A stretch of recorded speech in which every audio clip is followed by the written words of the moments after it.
சௌகரியமா இருக்கீங்களா? நல்லா இருக்கீங்களா? Very good. நீங்க ஆவலோட எதிர்பார்த்து கொண்டிருக்கிற வில்லங்கம் வீராசாமி அப்படிங்கிற டிராமாவை இன்னும் கொஞ்ச நேரத்தில் உங்களுக்கு வேண்டி போட போறோம்.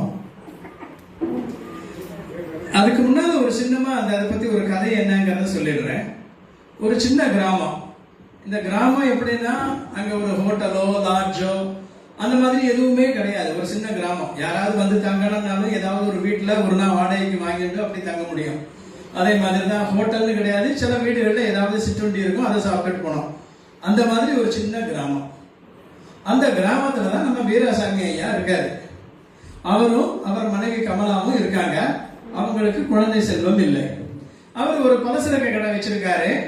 அந்த பலசரக்கு கடையில அந்த வியாபாரத்துல வர்ற வருமானம் அவங்களுக்கு போதுமானதாகவே இருக்குது. ஆனா இந்த வீராசாமியை பார்த்தா அந்த ஊர்ல இருக்கிறவங்க எல்லாரும் தெரிச்சு விடுவாங்க. ஏன் தெரியுமா? நம்ம எது பேசினாலும் கண்டக்கா முண்டக்கான்னுட்டோ ஏட்டிக்கு போட்டியா நீங்க பேசுற வார்த்தையை வச்சே உங்களை கவுண்டர் அட்டாக் பண்ணுவார் அவர். அதனால அவரை பார்த்தாலே தெரிச்சு ஓடுறதுனால அவருக்கு பேரே இவங்க எல்லாரும் வில்லங்கம் வீராசாமின்னு வச்சுட்டாங்க.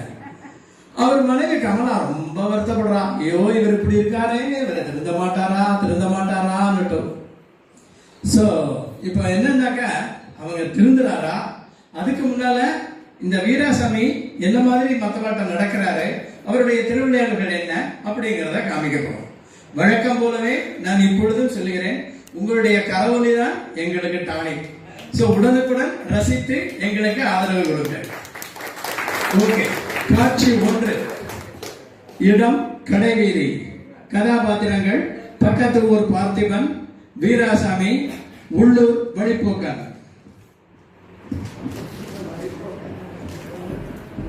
அண்ணே வணக்கண்ணே. வணக்கம். நான் பக்கத்து ஊருண்ணே. சொல்லுங்க. எனக்கு ஒரு தகவல் தெரியுங்க. சொல்லுங்க. வெளியூர்ல இருந்து வந்த வேலை இங்க ராஷ்டிர சங்கத்துக்கு அவசியம் இருக்கு. உள்ளூர் விவரம் தெரிஞ்ச ஆள் தெரியுமா? இந்த ஊர்ல விவரம் தெரிஞ்சவர்னாக்க வீராசாமின்னு ஒருத்தர் இருக்காரு. அவர்கிட்ட தான் நீங்க பேசணும். அவர்கிட்ட எல்லா விவரமும் நல்லா தெரியும். அவர்கிட்ட பேசுறீங்க.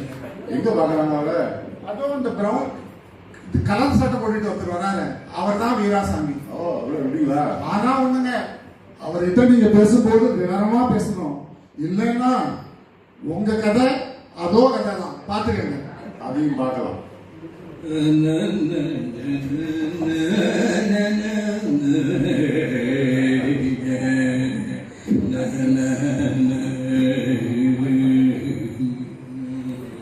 ஐயா சாமி, வீராசாமி ஐயா வணக்கங்க. சொல்லுங்க. நான் அகலூருங்க. இருந்துட்டு போட்டா என்ன இல்லைங்க, பேங்க்ல லோன் கொடுக்குறாங்கன்ட்டு வந்தேன். சரி. வர சொல்ல நேரம் ஆயிடுச்சா? பேங்க் மேனேஜர் சொல்லிட்டாரு, போயிட்டு காலையில முதல் நாளா வந்துறியா பண்ணி கொடுத்துடலாம். சரி சரி. பிரச்சனை என்னன்னா ஊருக்கு போயிட்டு வருது கஷ்டம். ராத் தங்கிட்டு காலையில எழுந்து சோழியை முடிச்சுட்டு போலான்னு ஒரு எண்ணாங்க. இங்க தங்க இடம் கிடைக்குங்களா? வீடா? தங்க வீடு கிடைக்குங்களா? எப்பா இங்க குடிசை வீடு இருக்கு, ஓட்டு வீடு இருக்கு, சிமெண்ட் வீடு இருக்கு, கான்கிரீட் வீடு கூட இருக்கு. நீ கேட்ட தங்க வீடெல்லாம் இங்க கிடையாது. ஆமா, தங்கத்துல வீடு வாங்குற அளவுக்கு நீங்க பெரிய அப்பாட்டக்கரா? ஐயா ஐயா ஐயா ஐயா ஐயா, நான் கேட்டது அது இல்லைங்க. ராத்திரி படுத்து தூங்கி தங்கிட்டு போறதுக்கான ஒரு வீடு. விவரமா கேளுப்பா. தமிழ்ல 1000 வார்த்தை இருக்கு. எப்பவுமே 3 வார்த்தைக்கு 3 அர்த்தம் 4 அர்த்தம் வர மாதிரி எல்லாம் பேசக்கூடாது. தெரிஞ்சுதா? சரி, உனக்கு வீடு வேணும் சொல்றல்ல. சரி, நீ எது வரைக்கும் படிச்சிருக்க? வீட்டு தங்கறதுக்கும் படிப்புக்கும் என்னங்க இருக்க? உனக்கு கணக்கு வழக்கெல்லாம் ஒழுங்கா தெரியுதான்னு பார்த்தா தான் யார் வீட்லயாவது ஒண்ணு உட்காந்துலாம். எனக்கு அதான் நல்லா வருங்க. நான் காதாடிங்க. அப்படியா? எங்க நான் ஒரு கணக்கு போடுறேன், சொல்லு பாப்போம். கேளுங்க. நான் 100 ரூபாய்க்கு பஞ்சு வாங்கி 150 ரூபாய்க்கு வித்தேன்னா எனக்கு லாபமா நஷ்டமா? இது ஒரு கணக்கு. சின்ன பிள்ளை தரலாங்க. ஸ்ட்ரைட்டா சொல்றேங்க, 50 ரூபாய் லாபம். உனக்கு கணக்கு வரல, வீடும் கிடையாது. வார்த்தையை ஒழுங்கா விவரிக்கணும். நான் 100 ரூபாய்க்கு பஞ்சு வாங்கி அதை 150 ரூபாய்க்கு வித்தா 50 ரூபாய் நஷ்டம் தானே எனக்கு. சொன்னாங்க ஐயா, சொன்னாங்க. சொல்லிட்டாங்களா? உங்களை சொல்லுவாங்களே. சொன்னாங்க. ஆ. நான் தான் சுதந்திரமா இருந்துருக்கேன். ஐயா, எனக்கு லோன் நான் இங்க தங்கல. சரி. ஊருக்கே போயிட்டு காலையிலே வந்துடுறேன். அதை செய். ஏன்னா என்ன ஆகி போச்சு, உங்கள்கிட்ட பேசிக்கிட்டு இருந்ததுல ஆ. பசி எகிரிடுச்சு. அப்படியா? பக்கத்துல எதுவும் ஹோட்டல் கடையில் தென்படல. சரி. இங்க சாப்பாடு எங்க விற்கும்? அட பாவி, சாப்பாடு எங்க விற்கும் உனக்கு தெரியாதா? சாப்பாடு தொண்டையில தான் விற்கும். அது கூட தெரியாதா உனக்கு? எனக்கு லோனும் வேணாம், வீடும் வேணாம், இந்த ஊரே வேண்டாம். தமிழ்நாட்டுல இந்த மாதிரி எல்லாம் ஆட்கள் இருக்காங்க, ஒழுங்கா தமிழ் பேச தெரியாம. எல்லாம் நம்ம தலையெழுத்துப்பா. காட்சி 2, கடைவீதி. கதாபாத்திரங்கள்: காய்கறி கடை முருகன், வாடிக்கையாளர் மீனாட்சி, முருகனின் மகன் சுப்பிரமணி, நமது கதாநாயகன் வீராசாமி.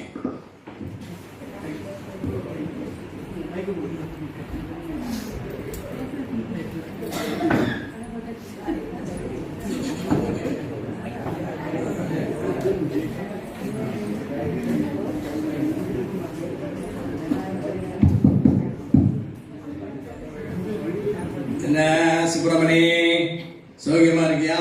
எல்லாம் நல்லா ஓடுதா? ஏதோ உங்க புண்ணியத்துல வியாபாரம் எல்லாம் ஓடிட்டு இருக்குங்க. சரி சரி சரி. நீங்க கரெக்டான சமயத்துல வந்துட்டீங்க. ஏன், என்ன விஷயம்? ஒரு சின்ன உதவி செய்யுங்க. கேளுங்க. நம்ம பையன் சுப்பிரமணி இருக்காங்க, ஆமா.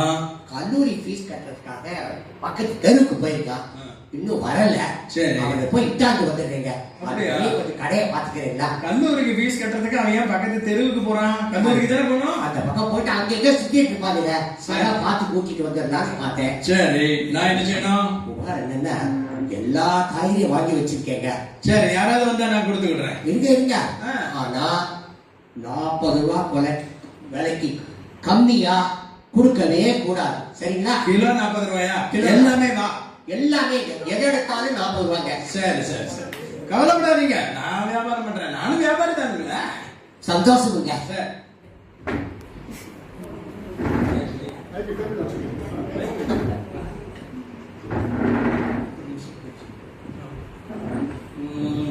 ஒரே ஈயா இருக்குது.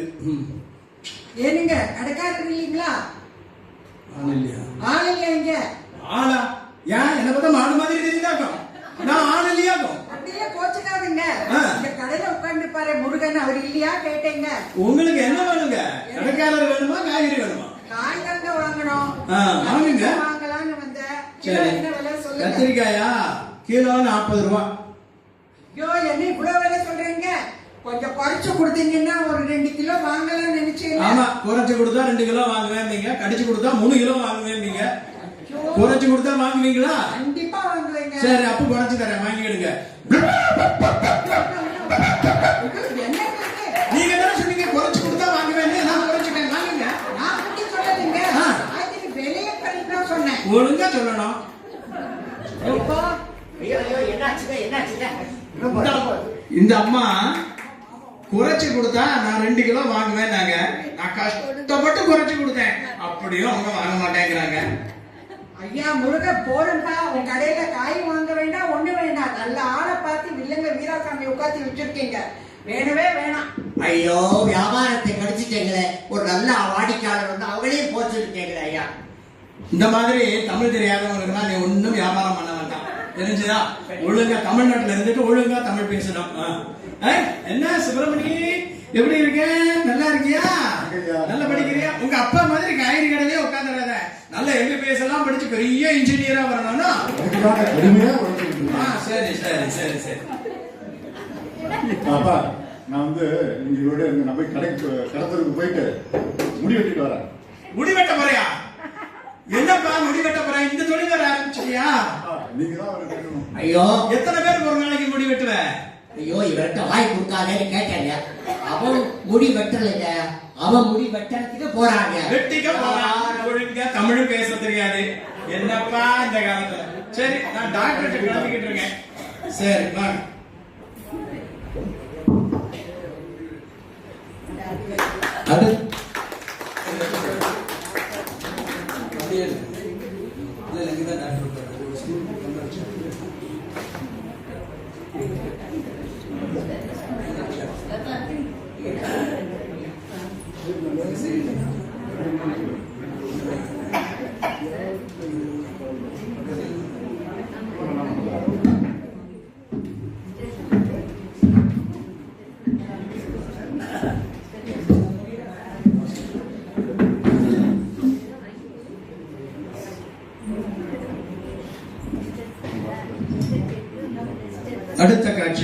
Doctor Narasimhan clinic.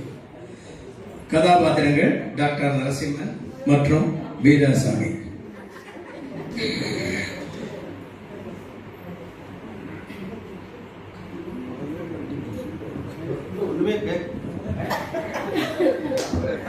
ஒண்ணுமே கேட்க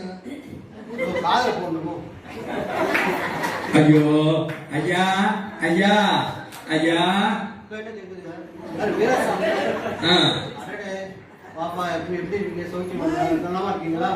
ஐயோ நலமா இருக்கிறவங்க டாக்டர்கிட்ட வருவாங்களா? என்ன டாக்டர் ஐயா?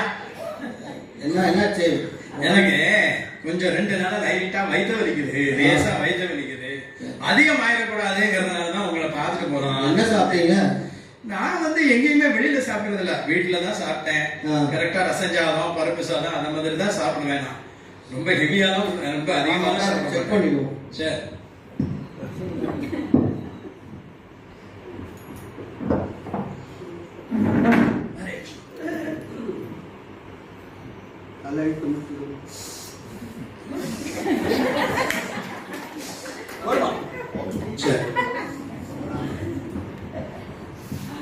மருந்து எழுதி தரேன், இதை சாப்பிடுங்க. சரியா? இதை சாப்பிட்டா சரியாயிருமா? பரவாயில்லையே. எப்படி பண்ணிட்டீங்க? நீங்க தானே சொன்னீங்க ஒரு பேப்பரை கொடுத்து இதை சாப்பிட்டு சரியாயிரும்னு. ஐயோ, நான் இதுல இருக்கிற மருந்து எழுதி சாப்பிட சொன்னேங்க. இந்த விவரமா சொல்லுங்க. இந்த நீட்டு கீட்டு சொல்றாங்களா, அதெல்லாம் எழுதாமலே நீங்க டாக்டர் ஆயிட்டீங்களோ? நீங்க நான் மருந்து எழுதி தரேன், அது மருந்து கடையில வாங்கி 3 வேளை சாப்பிடணும். அப்படி விவரமா சொல்லுங்க. ஐயோ, சரி சரி சரி, நான் போய் வாங்கி சாப்பிடுறேன். இப்ப இந்த பேப்பரை வர தின்னுட்டேன், இது என்ன பண்ண போகுதோ தெரியலையே. அது ஒண்ணும் செய்யாது, போயிட்டு வாங்க. நான் கொடுக்குற மருந்தே ஒண்ணும் செய்யாது.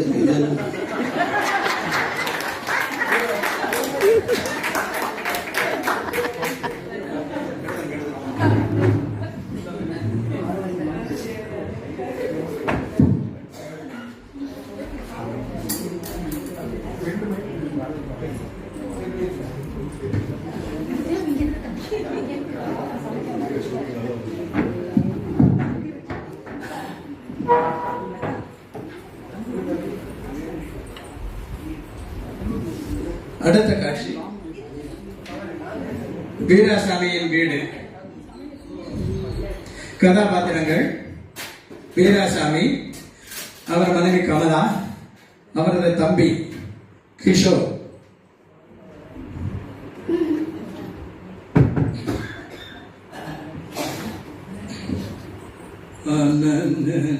அப்பா, என்ன இந்த மனம் மணக்குது வீடு. விருந்தா பண்றாங்க. நமக்கு வயிற்று வலி இருக்கும் போதுதான் இதெல்லாம் பண்ணுவாங்க.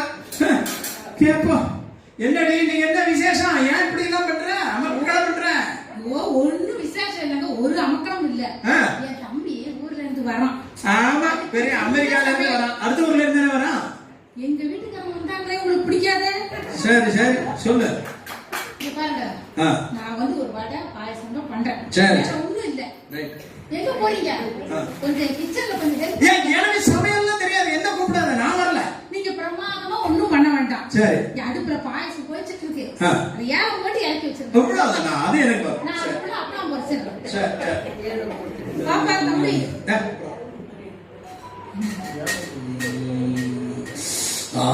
நல்ல மணக்குது.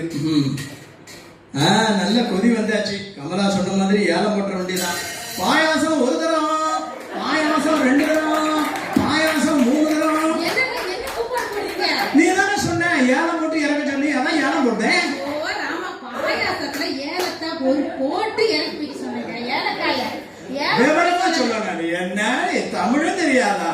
வந்துட்டாயா? வந்துட்டான். என்ன நடக்குதுங்க? எப்படி இருக்கீங்க அக்கா? நான் நல்லா இருக்கேன் மாமா. நீங்க எப்படி இருக்கீங்க? நானும் நல்லா தான் பாருங்க. உங்க கடை நல்லா ஓடுதுன்னு கேள்விப்பட்டேன். ஓடுறா? ஐயோ, நேற்றுக்கு ராத்திரி கூட அப்படிதான் இருந்தது.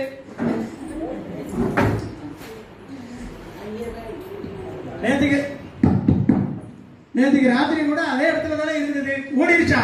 ஐயோ, என்னப்பா இப்படி சொல்றீங்க? இப்படிதான்பா எதையாவது சொல்லுவார். வில்லங்காமாவே பேசி இந்த ஊர்ல எல்லாரும் இவர வில்லங்க வீராசாமின்னு சொல்லிட்டாரு. நீங்க ஒண்ணும் கவலைப்படாதீங்க, நான் தான் வந்துட்டேன்லக்கா. அவரை சரி பண்ணிடுவோம், மாமாவை சரி பண்ணிடுவோம். இப்ப நீ கை கால் கழிச்சு சாப்பிட வாப்பா. இதோ வரேன். நீங்க எங்க போறீங்க? ஆ. இலை போட்டாச்சு சாப்பிட வாங்க. ஏன்னா இலைய சாப்பிடணுமா? நான் மாடு நினைச்சியா? சோ இலை போட்டு அப்படி இல்லைங்க, இலை போட்டு விருந்து போட்டு சாப்பிட வாங்கன்னு அர்த்தம். அப்படி விவரமா பேசுறே. வாங்க. ஆ. அப்புறம் முக்கியமான விஷயம் ஒண்ணு சொல்ல மறந்துட்டேனே. ஆ. பக்கத்துல இருந்து ஆ. உங்க தங்கச்சி வீட்டுல இருந்து ஒரு விசேஷம் சொல்லி வந்தாங்க. ஒரு விஷயம், உங்க பொண்ணு பெரியவள் ஆயிட்டாலும் அப்படியா? நம்ம ஏதாவது ஒரு சேலை எடுத்துட்டு போய் மாமா சரி செய்யணும்ல, கண்டிப்பா செய்யணும். செய்யணும். கண்டிப்பா கடையில போய் ஒரு சேலை எடுத்துட்டு வந்துருங்க. ஆமா, ஒரு சேலை எப்படியும் வாங்கிட்டு கொடுக்கத்தான் வேணும். ஆனா என்ன பண்றது, இந்த மாசம் வியாபாரம் கொஞ்சம் நமக்கு எப்படியாவது சரியா adjust பண்ணி வரல. வாங்க எப்படியாவது வேண்டியதுதான். adjust பண்ணணும். ஆனா மாச கடைசியில கஷ்டப்படுமோ தோணுது. எனக்கு ஒரு யோசனை தோணுது. பாருங்க, கேளுங்க, தம்பி ஏதோ சொல்றாரு. சொல்லுப்பா. நான் வரும்போது பார்த்தேன், ஆ. நம்ம ஊர் பேங்க்ல நகையின் பேரில் கடன் கொடுக்கப்படும் போட்டிருந்தாங்க. ஆஹா. 10,000 ரூபாய் பவுனுக்கு தராங்களாமா. அப்படியா? 10,000 பவுனுக்கா? அதனால நம்ம அக்காவோட நகையை வச்சு வாங்கணும்னா, கடன் வாங்கணும்னா அடுத்த மாசம் வியாபாரம் சரியானோன்னு மீட்லாம்ல. அது சரிப்பா. ஆனா நமக்கு தொகை கொஞ்சம் கம்மி, சரியா வேண்டாம, இவ்வளவு அதிகமா வேண்டாம. நீ 10,000 அவ்வளவு தேவையில்லை. சேலைக்கு என்ன வரும்? 1,500 ரூபாய் 2,000 ரூபாய்க்குள்ள முடிச்சு விடும். அவ்வளவு தூரம் வாங்கி என்ன செய்ய? நீங்க உங்க வியாபாரத்தை விருத்தி பண்ணலாம்ல. அதுவும் சரிதான். என்ன சொன்ன? தங்க நகையின் பேரில் கடன் கொடுக்கிறார்களா? ஆமா. சரி சரி சரி, நான் பாத்துக்கிடுறேன். நான் வந்து முதல்ல போய் ஜவுளி கடையில போய் பாப்பாக்கு ஒரு சேலை எடுத்துட்டு அப்படியே நான் வந்து பேங்குக்கும் போயிட்டு கேட்டீங்களா? அக்கா, நீங்க வர பத்தி கவலைப்பட்டீங்க. அது ரொம்ப கஷ்டமா இருக்குப்பா.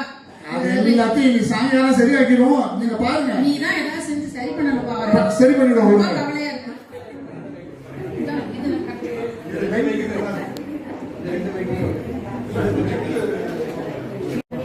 ஜவுளி கடை கதாபாத்திரங்கள்: ஜவுளி கடை முதலாளி, விற்பனை பிரதிநிதி, காய்கறி கடை முருகன் மற்றும் வீராசாமி.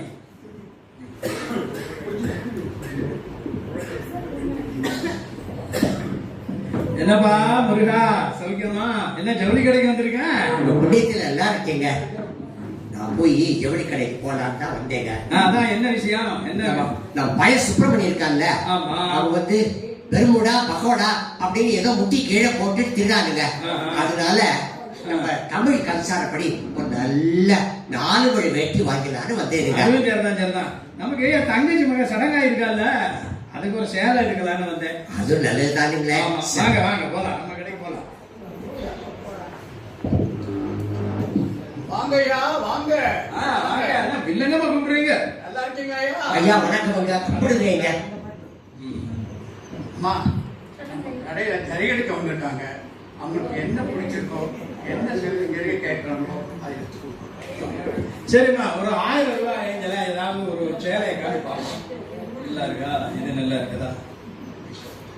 அம்மா, அதோட நம்ம பையன் சுப்பிரமணியனுக்கு ஒரு நல்ல 4 மணி வேட்டி கொடுத்துருங்க. இது நல்லா இருக்குமா? இது எவ்வளவு? 1000 ரூபாயா? சரி. இந்த மஞ்சக்கரை வேட்டி நல்லா இருக்குங்க. இதையே பேக் பண்ணுங்க. சரி, இந்த ரெண்டையும் நீங்க கொடுத்துருங்க, நான் பணம் கட்டி எடுத்துட்டு போயிடுறேன். சரிங்க, நான் பில் போட்டு சார் கிட்ட கொடுத்துறேன். நீங்க பணம் கட்டிட்டு உங்களோட பார்சலை நீங்க வாங்கிக்கலாம்.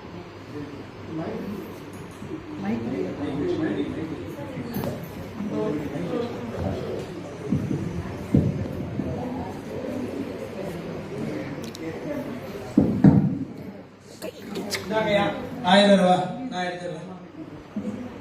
இந்தாங்கய்யா, வேட்டி பணம்.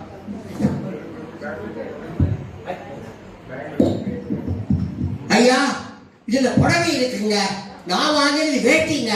இதை மாறி போச்சுங்க. மாத்தி கொடுங்க ஐயா. வணக்கம். அம்மா இங்க வாமா.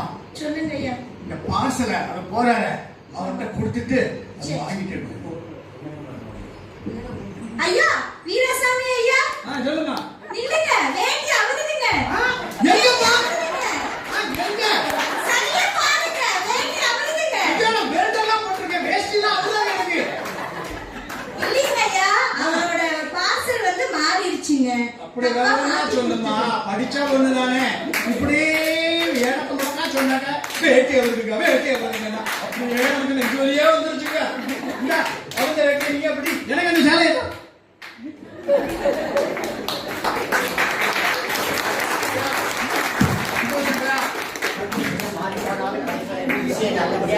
ரொம்ப நன்றி.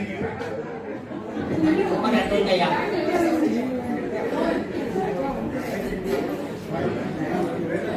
அடுத்த காட்சி இடம் பேங்க். கதாபாத்திரங்கள் பேங்க் மேனேஜர் கோபால் மற்றும் வீராசாமி, கமலா, கிஷோர்.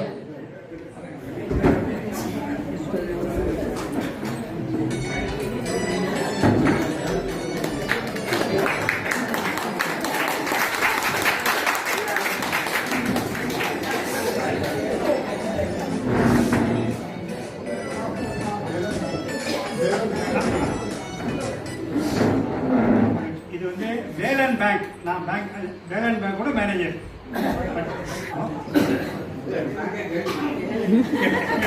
ஐயா ஐயா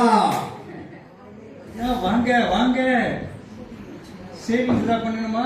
சேவிங்க நீங்க அதெல்லாம் இங்க பண்றீங்களா? நான் காலையில எழுந்துட்டு பல்ல வேண்டி சேவிங் எல்லாம் பண்ணி குளிச்சுட்டு தான் வீட்டை விட்டா வெளியில வருவேன். எனக்கு சேவிங் எல்லாம் பண்ண வேண்டாங்க. என்ன நக்கலா? ஏதாவது சேமிப்பு பண்ணணுமா என்ன கேட்டா? சேமிப்பா அது காசு இருக்கிறவங்க பண்றதுங்க, நமக்கு இல்லைங்க. சரி. நான் எதுக்கு வந்தேன்னா உங்கள்கிட்ட பேசி ஒரு கடன் வாங்கிட்டு போலான்னு வந்தேன். சரி, கடன் தரோம். உங்களுக்கு செக்யூரிட்டி இருக்காங்க யாரு? அதான் பேங்க் வாசல்லையே மீச வச்சுக்கிட்டு ஒருத்தர் உட்காந்துருக்காரு செக்யூரிட்டின்னு. இன்னொரு செக்யூரிட்டி வேணுமா? அவர் இங்க பேங்க் செக்யூரிட்டியா நீங்க? அதெல்லாம் இல்லைங்க, நான் வரைச்ச போர்டு பார்த்தேன். அதுல எழுதி இருந்தது, இங்கு தங்க நகையின் பேரில் கடன் கொடுக்கப்படும், ஒரு பவுனுக்கு 10,000 அப்படின்னு எழுதி இருந்தது. நான் சரி வாங்கிட்டு போலான்னு வந்தேன். சரி, நகையை காட்டுங்க பாப்போம். நகை காமிக்கிறது இருக்கட்டும், பேப்பர் கொடுத்தா எழுதியே தந்துட நீங்க மறந்துட்டீங்கல்ல. எழுதிட்டாங்க. Okay okay okay.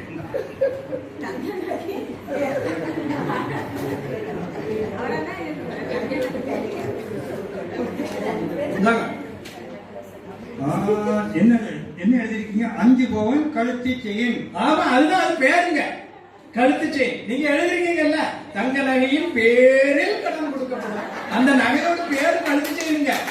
அந்த பேரை நீங்க கேட்டீங்கல்ல, 5 பவுனுக்கு 50,000 ரூபாய் கொடுங்க நீங்க. அதெல்லாம் முடியாதுங்க. நீங்க இப்போ நகையை காமிச்சாகணும். ஐயோ, என்ன நான் என்ன கிராமத்தானு ஏமாத்தலாம் பாக்குறீங்களா? நீங்க என்ன எழுதிருக்கீங்களோ அதுபடிதான் வந்திருக்கேன். தங்க நகை பேர்ல அதோட பேரை சொல்லியாச்சு, கழுத்து செயின் கொடுங்க. சரி தரேன். என்ன எவ்வளவு நாங்க திருப்பி தருவீங்க? 6 மாசம் தந்துருவேன். சரி, இப்போ நீங்க என்ன செய்யறீங்க? இந்த கடன் பத்திரத்துல கொஞ்சம் கையெழுத்து. அதெல்லாம் ஒன்றும் வேண்டாம், எனக்கு நீங்க பணத்தை கொடுங்க. நீங்க கடன் பத்திர கையெழுத்து போடுங்க, நாங்க தரோம். சரி, இதுதான் அழகு. சரி, இப்போ மிஸ்டர் வீராசாமி இங்க வாங்க. நான் என்ன கடன் பத்திரத்துல என்னங்கிறத சொல்லிடுறேன் உங்கள்கிட்ட. சரி, நீங்க இந்த பேங்க் வந்து எந்த அடமானமும் இல்லாம உங்களுக்கு 50,000 ரூபாய் லோன் கொடுத்துருக்காங்க. சரி, நீங்க அந்த லோனை வாங்கிட்டீங்க. சரி, அப்படின்னு நீங்க கையெழுத்து போட்டு கொடுத்துருக்கீங்க. வாங்கிட்டீங்களா? எங்கயா தந்த? நீங்க கையெழுத்து போட்டு கொடுத்துருக்கீங்க, வாங்கினதா? ஐயோ, நான் வாங்கவே இல்லை, எனக்கு கொடுங்க. இத வட்டியோட சேர்ந்து 6 மாசத்துக்குள்ள கட்டலைன்னா கோர்ட் மூலம் உங்க வீடையும் கடையும் ஜப்தி பண்ணிடுவோம். ஐயோ, நான் பணமே வாங்கலைங்க. ஐயோ, ஊரெல்லாம் நான் விலைக்கு வாங்கினேன், ஊரெல்லாம் வில்லங்கம் பண்ணி இந்த மனுஷன் என்ன வில்லங்கம் பண்றாரு? ஐயோ பா, நான் என்ன பண்ணுவேன்? ஏதோ கதைய கேளு தாய் குலமே.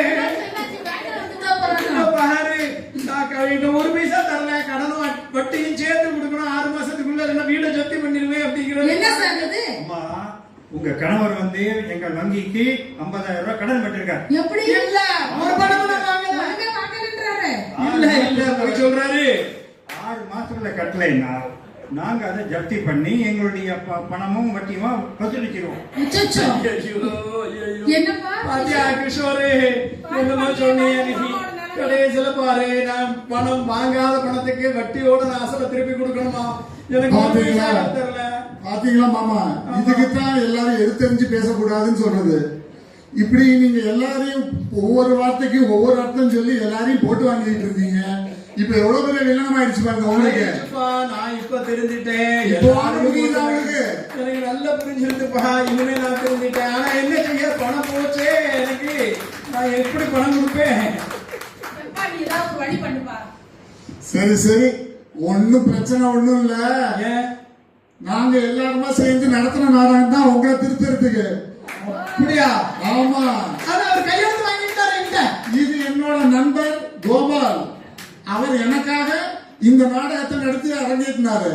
அவர் வெறும் பேப்பர்ல தான் கையெழுத்து வாங்கியிருக்காரு, எந்த பத்திரத்திலையும் வாங்கல. அதனால எந்த பிரச்சனையும் இல்ல. அதனால நீங்க ஜாக்கிரதையா இருந்துக்கங்க. Thank you mister Gopal for your help. இல்லங்க, நான் வில்லங்க வீராசாமி இல்லைங்க, விவரமான வீராசாமி. யார்கிட்டயுமே நான் தப்பா பேச மாட்டேன், எல்லார்ட்டையும் ஒழுங்கா தான் நான் இருப்பேன். நான் முடிவு பண்ணிட்டேங்க. என்னங்க, உங்கள்கிட்டயும் சொல்றேன் கேட்டுக்கங்க, எல்லார்ட்டையும் அன்பா சந்தோஷமா இருங்க. யாரு எது பேசினாலும் கடக்கா முடக்கா கொண்டக்கா முட்டக்கான்னு பதில் பேசாதீங்க. எல்லார்ட்டையும் அன்பா இருங்க, சந்தோஷமா இருங்க. என்ன சந்தோஷமா இருப்பீங்க தானே? அட, நான் வேற உங்கள்கிட்ட கேக்குறேன் சந்தோஷமா இருப்பீங்களான்னு. நீங்க நானா நிலையில இருக்கீங்கல்ல, அப்ப சந்தோஷமா தான் இருப்பீங்க. அப்ப நான் வரதுங்களா வரேன். வீராசாமியா இங்க இருக்கீங்க. இந்த சந்தோஷத்தோட நானும் ஒரு சந்தோஷமான செய்தி கொண்டிருக்கேங்க. சொல்லுங்க. காய்கறி விலையெல்லாம் ரொம்ப சரிவு, அதனால நம்ம நல்லா குறைச்சு கொடுக்கலாங்க. ஐயோ, இனிமே நான் குறைக்கவே மாட்டேன், குறைக்கவே மாட்டேன். நான் குறைப்பா. நன்றி, வணக்கம்.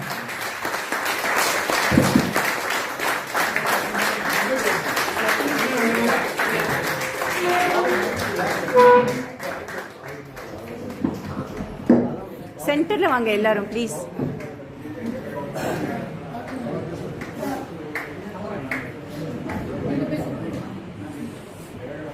இந்த நாடகத்தில் என்னுடன் உறுதுணையாக இருந்து உங்கள் அனைவரையும் மகிழ்வித்த நடிகர்களை இதோ நாங்கள் அறிமுகம் செய்து வைக்கிறோம். பக்கத்து ஊர் பார்த்திபனாகவும் காய்கறி கடைக்காரர் மகன் சுப்பிரமணியமாகவும் நடித்து உங்களை அசத்தியவர் பாபு.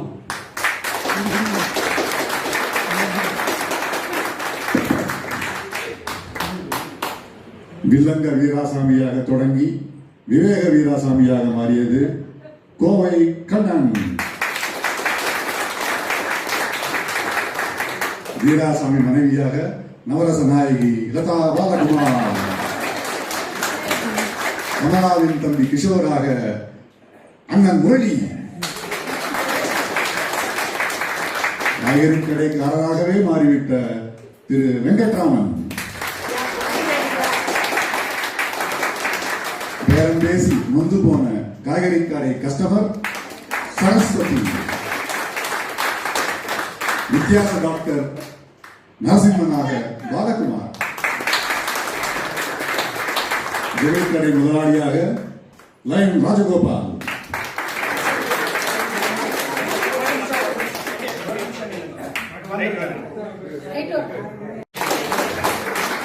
ஜெகல்கடை விற்பனை பிரதிநிதியாக இரண்டாவது படத்தில் நடித்து சிறப்பியிருக்கிறார் திருமதி வீரவேணி. வீராசாமியை திருத்திய பேங்க் மேனேஜராக திரு கோபாலகிருஷ்ணன்.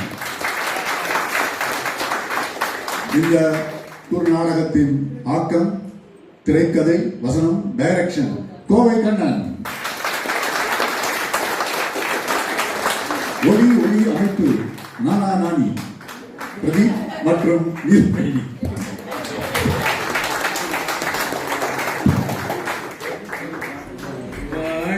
செந்தமிழ் வாழ்க தமிழர், வாழிய பாரத மணி திருநாடு. வாழிய செந்தமிழ், வாழ்க தமிழர், வாழிய பாரத மணி திருநாடு. வந்தே பாரதம், வந்தே